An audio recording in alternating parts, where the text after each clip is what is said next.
धीरूभाई अंबानी, मुकेश अंबानी के पिता, एक समय पर यमन की गलियों में पेट्रोल पंप पर नौकरी करते थे। गौतम अडानी, एक छोटे से व्यापारी का बेटा जिसने कॉलेज छोड़ दी और मुंबई की एक डायमंड कंपनी में एज ए वर्कर काम किया। शिव नादर, जो एचसीएल के फाउंडर हैं, उन्होंने कैरियर की शुरुआत डीसीआई, दिल्ली क्लॉथ मिल्स में नौकरी से की थी। ये सारे के सारे नाम तुमने जरूर सुने होंगे। इनकी शुरुआत भले ही छोटी थी, लेकिन आज इनका साम्राज्य पूरी दुनिया में फैला हुआ है। अब इन सारे लोगों ने अपनी जीवन की ऊंचाइयों पर जाने के लिए सब कुछ किया, बस एक गलती को छोड़कर, जिस गलती को आज इंडिया का हर दूसरा युवा हर दूसरे घर में कर रहा है, और वो गलती है सरकारी नौकरी की तैयारी। अब तुम मुझे गाली दो, उससे पहले मैं तुम्हें ये बता दूं कि अगले कुछ पॉइंट्स में मैं तुम्हारे सारे कंफ्यूजन को दूर करने वाला हूँ। तुम भी कहीं न कहीं किसी लाइब्रेरी में या फिर कहीं कोचिंग सेंटर के कोने में बैठकर अपनी बारी का इंतजार कर रहे होगे, या फिर हो सकता है कि ये वीडियो तुम किसी लाइब्रेरी या फिर कोचिंग सेंटर में ही बैठ के देख रहे हो। तुम भी ये सोच रहे होगे कि कब मेरी बारी आएगी और मैं घर पे बोल सकूं कि पापा मेरा सिलेक्शन हो गया। तुम भी अपने माँ बाप के सपने को पूरा कर सको। तुम भी उन लोगों को जवाब दे सको जो साल में बस एक बार फोन करते हैं, और वो भी रिजल्ट जानने के लिए, और पूछते हैं क्या लगता है इस बार हो जाएगा। एक डाटा के मुताबिक 2014 से लेके 2022 तक 22 करोड़ लोगों ने सरकारी नौकरी के लिए अप्लाई किया था, लेकिन सिलेक्शन हुआ केवल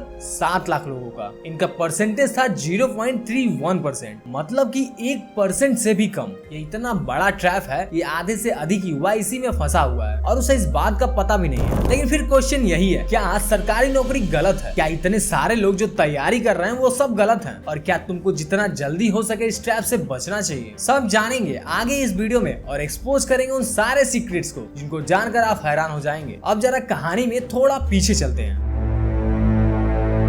सबसे पहले एंशिएंट इंडिया में लगभग 1000 सीई में काम कास्ट बेसिस पे डिवाइडेड था। यहाँ पे जॉब्स चूज नहीं कर सकते थे, बल्कि विरासत में मिलती थी। जैसे ब्राह्मण, प्रीस्ट, स्कॉलर्स, ये सारे टीचर्स का काम करते थे। छत्री, वॉरियर्स और रूलर्स का, वैसे ट्रेडर्स और मर्चेंट्स का, और शूद्र, फार्मर, लेबर, क्राफ्ट्समैन का काम करते थे।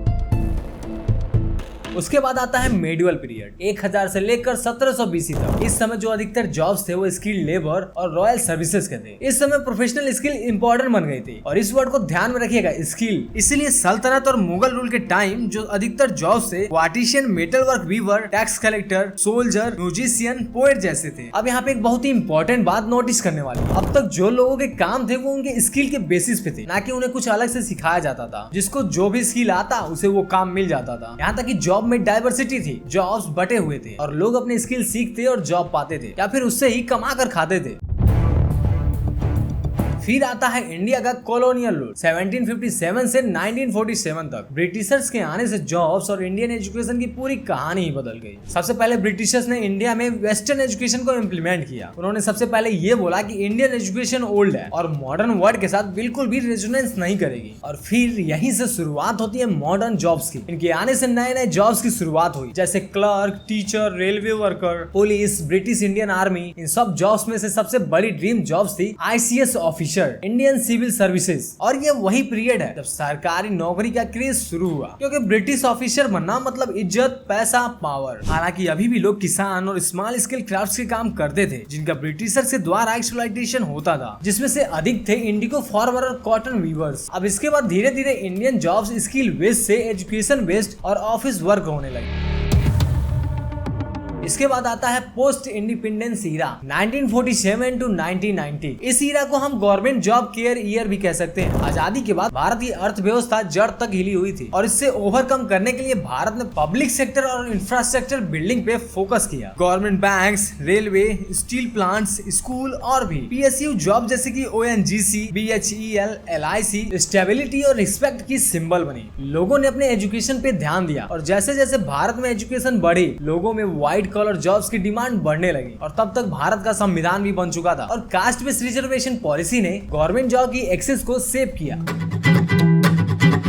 इन सब के बाद आता है भारत का सबसे महत्वपूर्ण ईरा, जिसके आने के बाद से भारत ने तब से लेकर अब तक पीछे मुड़कर नहीं देखा, और वो था लिबरलाइजेशन ईरा 1991 टू नाउ। इस ईरा में प्राइवेट सेक्टर का बूम देखा गया। 1991 के रिफॉर्म ने इंडियन इकोनॉमी को खोल दिया, और भारत में एक बहुत ही बड़ा शिफ्ट आया, जॉब सेक्टर, जो 1991 से पहले अधिकतर गवर्नमेंट जॉब तक ही सीमित थे। अब लिबरलाइजेशन के बाद प्राइवेट स्टोरी, टेक और स्टार्टअप की तरफ शिफ्ट होने लगी। नए स्टार्टअप्स हुए, नए देश विदेश की कंपनियां खुली, और देखते ही देखते भारत की तस्वीर बदलने लगी। अब तक जो यूथ केवल गवर्नमेंट जॉब के पीछे भागता था, अब उसके सामने एक नया ऑप्शन खुल गया और वो थी प्राइवेट सेक्टर। अब तुमको लगेगा कि बढ़िया तो है, सब कुछ सही हो गया, लेकिन नहीं। प्राइवेट सेक्टर तो जरूर बढ़ा, लेकिन प्राइवेट सेक्टर में एक कमी थी जो कि गवर्नमेंट जॉब्स में नहीं थी। वो हम आगे जानेंगे इस वीडियो में। भारत में आज हर तीसरा या चौथा student UPSC, SSC, banks, railway या फिर किसी न किसी गवर्नमेंट जॉब्स की तैयारी कर रहा है। पेरेंट्स, रिलेटिव, दोस्त, सबको बस एक ही चिंता है कि बस किसी न किसी तरह करके इसका गवर्नमेंट जॉब में हो जाए। पर असली सवाल ये है, ये तैयारी और कंपटीशन के चक्कर में ये अपना कैरियर बना रहे हैं या फिर बर्बाद कर रहे हैं। चलिए फैक्ट, सर्वे रिपोर्ट्स और रियल स्टोरीज के थ्रू एक नजर डालते हैं इस पे। केवल 2023 में ही 2 करोड़ से ज्यादा बच्चों ने सरकारी नौकरी के लिए फॉर्म अप्लाई किया था, जबकि जॉब्स थी मात्र 1 से 1.5 लाख। एनएसएसओ के 2019-20 के फिगर्स के अनुसार यूथ अनएम्प्लॉयमेंट रेट इंडिया में करीब 23% तक चला गया, जो कि इस डिकेड में सबसे हाईएस्ट था। टीम लीज ईडीटेक के मुताबिक करीब 59% तक ग्रेजुएट कॉम्पिटिटिव एग्जाम का ड्रीम पालते हैं, लेकिन मेजोरिटी कहीं भी स्टूडेंट प्लेसमेंट में एडजस्ट नहीं कर पाते। अब इसकी सबसे बड़ी दिक्कत ये है कि प्रोलॉन्ग प्रिपरेशन की वजह से स्टूडेंट यूथ का सबसे इम्पोर्टेंट फेज इसमें खराब कर देते हैं, क्योंकि जिसका सिलेक्शन हो गया उसका आरओआई तो निकल गया, लेकिन जिसका नहीं हुआ उसके पास ना तो कोई सॉफ्ट स्किल बचता है, ना कोई वर्क एक्सपीरियंस। अब एक एग्जांपल के थ्रू समझते हैं। लखनऊ के अमन कुमार 6 साल से यूपीएससी की तैयारी कर रहे हैं। 4 अटेम्प्ट, 1 इंटरव्यू तक पहुंचे भी, लेकिन नो सक्सेस। अब वो कहते हैं कि 29 की उम्र में उनके पास ना तो कोई कॉर्पोरेट जॉब है और ना ही कोई स्किल्स, क्योंकि पढ़ाई के चक्कर में उन्होंने कोई स्किल सीखी ही नहीं। और तो और उनका रिज्यूमे भी पूरा खाली है। गवर्नमेंट एग्जाम का सिलेक्शन रेट यूपीएससी में 0.2% से भी कम है, एसएससी सीजीएल में 0.4% है और बैंकिंग में मैक्स टू मैक्स 1%, और बाकी सब जगह तो बस इंतजार ही इंतजार। गवर्नमेंट एग्जाम की प्रिपरेशन का बिजनेस इतना बड़ा है कि बड़े से बड़े स्टार्टअप भी इनके आगे फीके पड़ जाए। आज के कई कोचिंग क्लासेस की वैल्यूएशन 100 से 200 करोड़ से भी ज्यादा है। दिल्ली, पटना जैसे सिटीज में जहाँ पे बच्चे केवल सरकारी नौकरी की तैयारी करने के लिए ही आते हैं। इकोनॉमिक्स टाइम के हिसाब से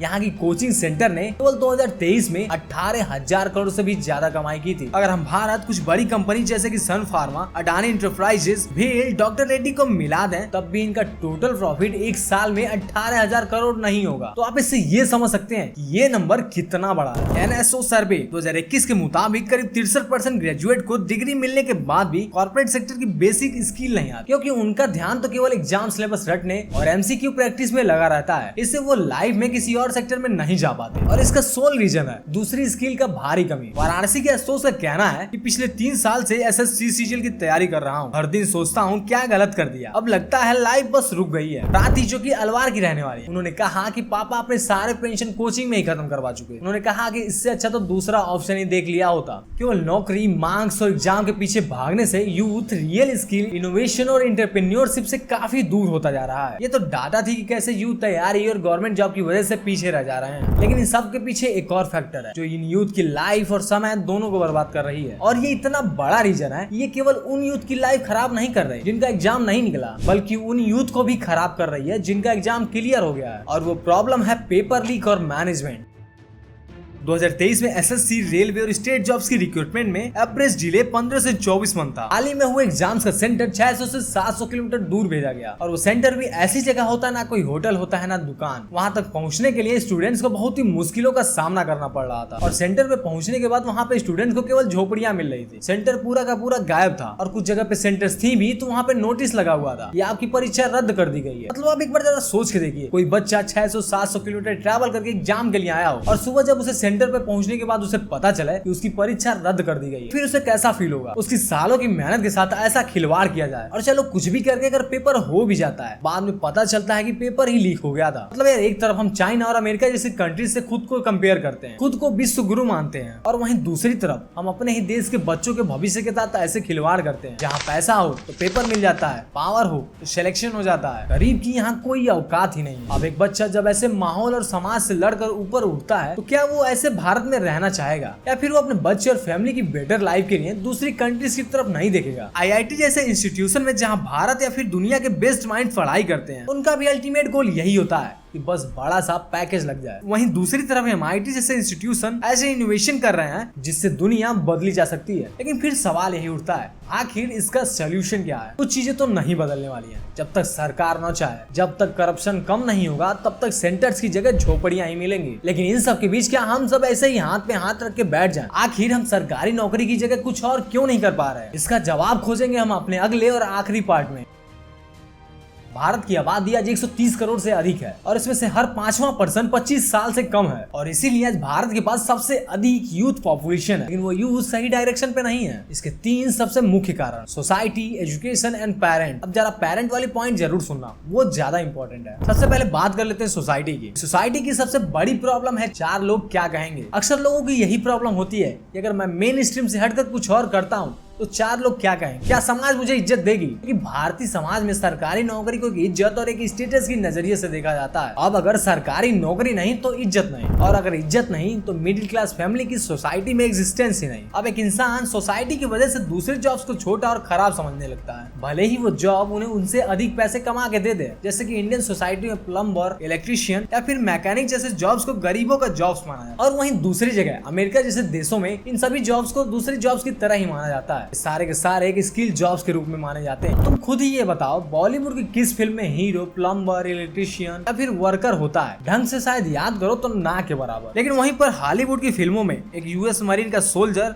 आपको हाउस वर्क या फिर as a plumber, as a worker काम करता दिख जाएगा। और आपको भी पता है कि फिल्मों का सोसाइटी पर कितना बड़ा असर पड़ता है। सरकारी नौकरी इतनी बड़ी मानी जाती है कि उससे ना कोई रैंक देखा जाता है ना पैसा, केवल सिक्योरिटी और नाम। अब भले ही वो डी रैंक की जॉब क्यों। भारत में ग्रुप डी के एग्जाम के लिए 1 करोड़ लोगों ने फॉर्म डाल दिया था, जिसमें से कई सारे तो पीएचडी होल्डर और इंजीनियर्स भी थे। अब ऐसे तो हालात है हमारे देश के। अब आते हैं एजुकेशन पे। भारतीय एजुकेशन सिस्टम ऐसे डिजाइन है कि एक इंसान नौकरी के अलावा कुछ कर ही नहीं सकता। तुम्हारे स्कूल में बचपन से लेकर अब तक ना कोई एक्स्ट्रा करिकुलर एक्टिविटीज कराया जाता है और ना ही कोई स्किल सिखाई जाती है। टीचर्स भी वही थे, या तो जिनकी सरकारी नौकरी लगी नहीं थी या फिर जो सरकारी नौकरी की तैयारी कर रहे थे। अब अगर एक बच्चा स्किल सीखना भी चाहता है तो उसे ऑनलाइन कोर्स खरीदनी पड़ती है या फिर वो यूट्यूब से सीखता है। और चलो मान भी लो कि उसने यहाँ से सीख भी लिया, तो कहीं पे जॉब के लिए अप्लाई करने के लिए उससे पूछा गया तो वो क्या बोलेगा? उसने यूट्यूब से सीखा है। अब उसे उस स्किल सीखने के लिए भी डिग्री चाहिए। इसके लिए उसे पैसा खर्च करके कहीं एडमिशन लेना पड़ेगा, या तो फिर फ्रीलांस करे या फिर सर्विस बेचे। और जहाँ तक बात थी पेरेंट्स की, तो पेरेंट्स की भी कोई गलती नहीं है। वो तो ये देख रहे हैं कि सोसाइटी में उन्हें जो इज्जत मिली हुई है वो इज्जत कहीं खो ना जाए। इसलिए वो भी यही चाहते हैं कि उनके बच्चे को सरकारी नौकरी बस मिल जाए, भले ही वो ग्रुप डी की ही क्यों ना हो। लेकिन सबसे बड़ी शिकायत है उस पेरेंट्स से जो स्टेबल है। क्योंकि देखो यार, जिनकी आर्थिक स्थिति खराब है उनके पास कोई और चॉइस नहीं है। उनको तो मान लो कि तैयारी के अलावा कोई ऑप्शन ही नहीं है। और ऐसे ही लोगों के लिए सरकारी नौकरी बेस्ट है, क्योंकि इससे पहले उनका परिवार थोड़ा स्टेबल तो हो जाए। लेकिन वो परिवार जिनके पास पैसे हैं और वो स्टेबल भी हैं, वो भी सरकारी नौकरी के ही रेस में भाग रहे हैं। उनको चाहिए कि वो लाइफ को थोड़ा मौका दें, क्योंकि तुम्हारे पास टाइम है। तुम्हारे पेरेंट्स को तुम्हारे पैसों से अपने परिवार को स्टेबल नहीं कराना है। और इतनी गारंटी तो मैं देता हूँ कि अगर सही स्किल सीख लिया तो एक सरकारी नौकरी से भी ज्यादा कमाओगे। इसलिए अगर तुम भी इसी रेस में हो तो एक बार रुक कर सोचो जरा, क्या सरकारी जॉब ही अकेला रास्ता है? लाइफ में तुम कुछ और भी कर सकते हो। Let's break this cycle. नए सपने देखें, नई स्किल सीखें और अपने आप को एक नई पहचान दें। तो बस दोस्तों, आज के लिए बस इतना ही। आपका क्या कहना है कमेंट में जरूर बताइएगा। वीडियो कैसी लगी अपनी राय जरूर दीजिएगा। और हाँ, अगर यहाँ तक आई गए तो वीडियो को लाइक और चैनल को सब्सक्राइब कर लीजिए। फिर मिलते हैं एक नए वीडियो के साथ।